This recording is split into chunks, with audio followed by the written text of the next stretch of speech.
think that the most profound gift that we have as storytellers is being able to crack people open. You know, we learn so much about ourselves. I remember being in the NFL one time, and we had a speaker, and they said, "Who watches romance movies?" And Wesley Woodyard was the only guy that raised his hand. He turned around and said, "Oh, y'all lying in here, huh?" You know what I mean? Film can do that for us. A film can provide that release. A film can provide that representation. One of the things that we know as athletes is what tryouts look like. Yeah.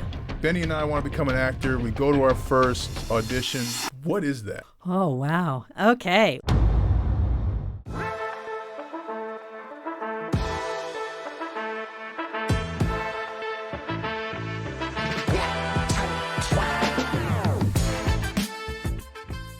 Ladies and gentlemen, we may have the biggest badass we've ever had on the Gridiron and Growth podcast. I'm your boy Ryan Harris, next to Super Bowl champion Bennie Fowler.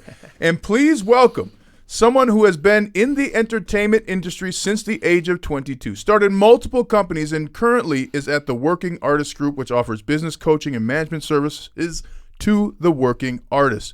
She also does work that feeds into ESPN, Fox, does movies, does casting, does directing. Please welcome Krista Gano. We need to just get one of the the horns? Yeah. Literally, like, I just want to record it and walk into a room and be like, this is what I expect. Yeah, at all let the times. people know. Absolutely. Welcome to the show. Welcome Thank to the you. show. Thanks for having me. We could begin anywhere with you. Let's talk about, you are a woman founder of multiple companies. Mm-hmm. When did you know that you needed to start a company to create what needed to be made for the entertainment industry? When we came here, it was clear I had to create something because the level I'd been working at in Los Angeles wasn't here. And we had, at that time, New Mexico was really coming up as a place it was before the studios were there and everything, but it was starting to happen. And I knew we needed to prepare a workforce for that. And because you don't go like, I have never done anything, but I'm going to step onto an NBC soundstage and make that work. That does not happen that way. So that's where the start of Working Artist Group happened. It was, how do we teach the business skills to actors who are able to drive down within that range of union activity to get jobs down in real life, career-changing jobs down in New Mexico, and how do we launch them the best way we can? So that was the start of that. When I first came here, we also had Innovative Improv Solutions, which is a company I have with one of the other alumni of the Groundlings. And, people who've come out of that are Paul Rubens with Pee Wee Herman, Elvira, Cassandra came out of there, all the way up to Will Ferrell, Will Forte, Kristen Wiig, Mikey Day, who's on SNL right now. And a ton of people in between. So what I learned at the Groundlings was how much improv could really help business people. So we started a company, David, John, and I, called Innovative Improv Solutions, where we go into companies and we use improv exercises as a modality to teach better communication, how to show up authentically, how to listen, how to be present. So the common concept is yes and. Hey, Bennie, that's a great shirt. And I got it at, whatever. Yeah. But what do you teach differently than yes and to create that modality that increases communication? So we can't, in the business world, always say yes and. You have to say no at times. Right. But you can have the spirit of yes and. So I say it's, yes, I heard what you just said, and I would like to add to it, as opposed to, yes, I heard what you just said, but here's my agenda.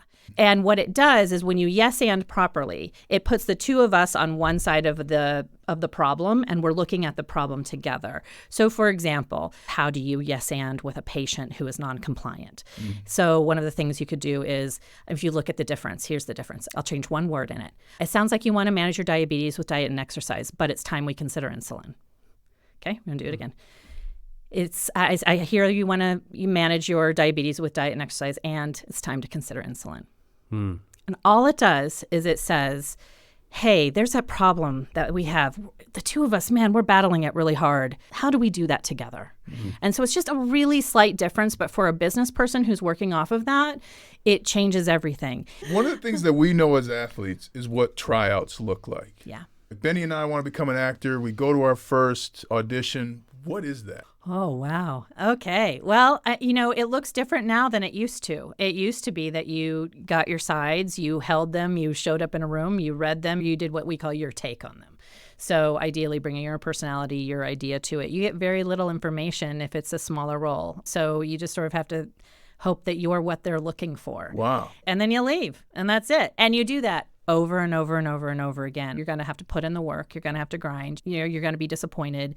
You're going to have to figure out how to be resilient and pick yourself up, start again, figure it out. Are you talking about NFL players or actors? I don't know. Yeah. I'd love to dive into your top shows and why they are your top shows, just because you have an eye, and it's like somebody who's, when they listen to music, they hear things that I could never hear. So I'd love to top 5 shows that you're watching right now.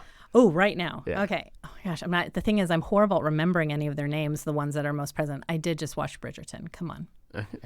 It's a great show. Because it's just super fun. We had been talking about Fleabag, which I watched a long time ago, which I think the second season is probably the most perfect season of television. My favorite, and I'm going to forget the name of it, it's an Australian show. They had the 5th season of that show had the most perfect season on grief I've ever seen, on the grief between two people. Queen Charlotte, which I know is in the Bridgerton universe. Tom Verica.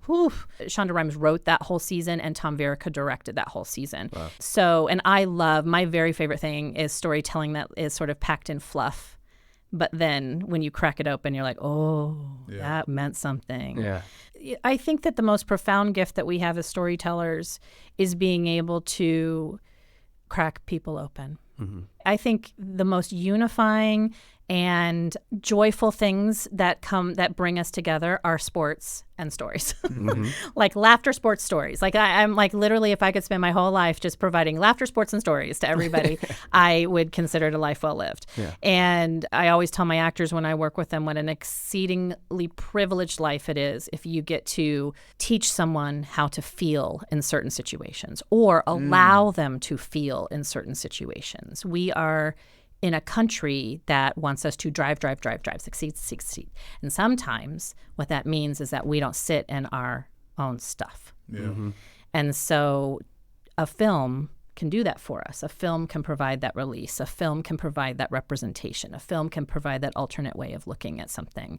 And what a privilege it is to be able to be a part of a small cog in the wheel of those stories that get out there. Before you go, I'd like to just acknowledge that in the way you think about that, because one of the things I ask clients when I'm coaching them or asking them a question is, what character best describes you in that movie, or what movie best describes where you're at in your life, because they can relate to those.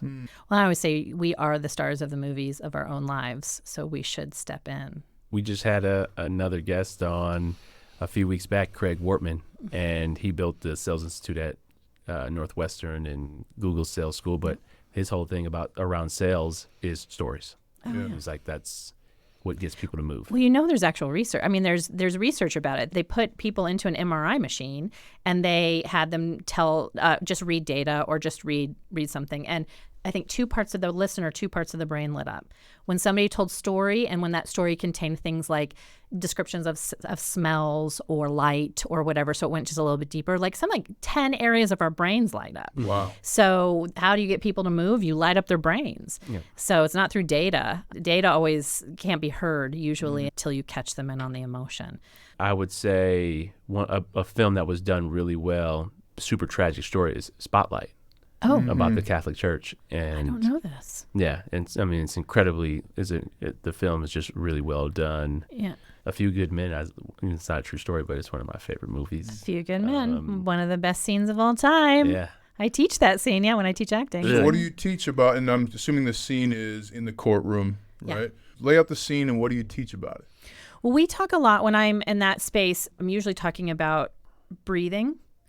And how breathing brings us into, and as athletes, you've got to know this too. It's like if you calm your breathing, it's like where your breathing goes, your body goes, right? Control your breathing. I sucked at it a lot early on. I had to learn. I had to relearn it my 9th year. I had to relearn how to breathe when you're out of breath. Yeah. It's the same for actors. Wow. And through your eyes.